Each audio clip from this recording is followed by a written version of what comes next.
Over the last few weeks on this show, we've been talking about Matt Bevin's pension bill, and it has finally now been released.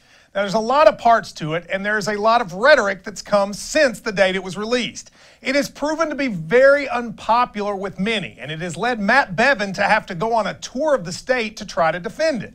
Critics have suggested that it hurts workers throughout the state and public employees and teachers, and yet doesn't really fix the pension problem. But Matt Bevin has fought back, and he said a couple of days ago that critics, quote, lack the sophistication to understand the problem. Now, when I heard that quote, I thought it was very pompous. So I decided to make sure I understood what was in the bill, and I think it's important for you to as well. So let's go to it. This is what the bill does. Over the course of time, it switches public workers from the pension system they have now to a 401A system. That is where a pension is not guaranteed, but you actually contribute money that's then put into the market. It is what a lot of people in private jobs have, and it's becoming more and more increasingly popular in state jobs, but it's not been what's been in Kentucky. Now, here's what happens with this new system.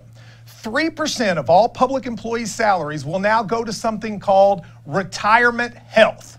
Now, what does that mean? Well, probably nothing, because there is no retirement health system in Kentucky.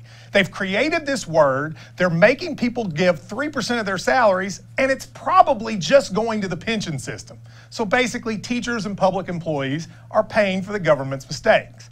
It also suspends the cost of living increases for all public employees from the last 5 years. This really hurts retired employees. If you've seen your checks go up in the last few years due to cost of living, that will now be suspended, and it will go to the levels of 5 years ago.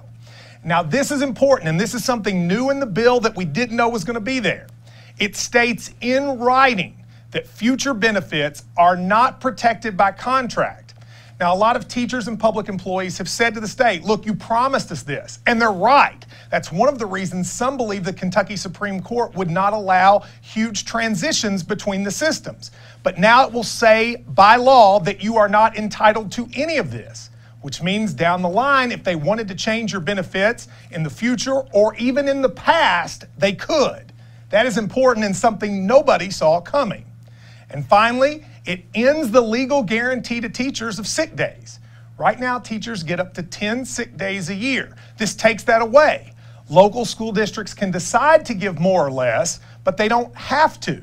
And so a lot of teachers who often build this up in case of illness will not have that ability anymore.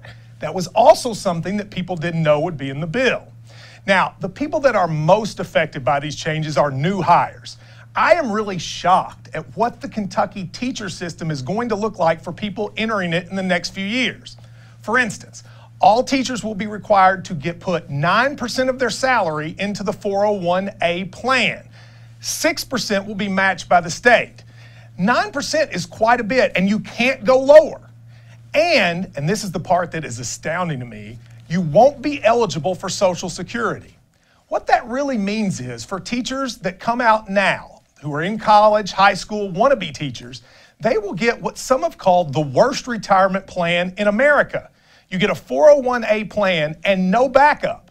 If the market tanks, you would have no retirement.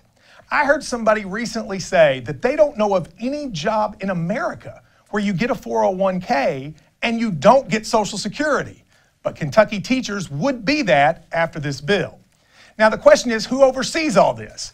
Well, under the new law, a board would be in control, but it would be 11 members appointed by the governor. They would invest all the funds, and teachers would have no representatives. Right now, teachers and public employees have representatives on the board. No longer. It would be Matt Bevin's choices, and that's it. And the amount of disclosure they would have to give actually goes down. Now, a lot of people are upset about this. There was a rally tonight actually in Frankfort, and it's gotten so bad that there are some GOP representatives, Republicans, who have said they will not vote for the bill. But the question is, what do we do? Unfortunately, Matt Bevin has given a lot of people one side. He's basically said you either do this or you don't want to fix the plan. And he has said it's the only way. But I think that is completely disingenuous by the governor. Here's the reality. When they came up with this plan, Democrats were not even involved in the process. They weren't even invited to participate. And there are a lot of Republicans, including some very conservative ones, who also were not involved. Bevin picked a small group of people to come up with it. No one else got to give suggestions, and everybody else was left out of the process. No amendments, and nothing else was considered. So when he gets up and says there's no other choices, that is only because he didn't let any other choices be brought forward. Bevin said a couple days ago that those who disagree with his choices are, quote, not sophisticated. Well, here's what I would say. If you're the governor of a state and you're proposing a change that will affect school teachers who control the lives of our children for the future, and you don't allow other legislators to have a voice, you don't listen to the employees affected, and you don't hear anything from the other parts of the state, and you think your way is the only way, then to me, you're the one that isn't sophisticated.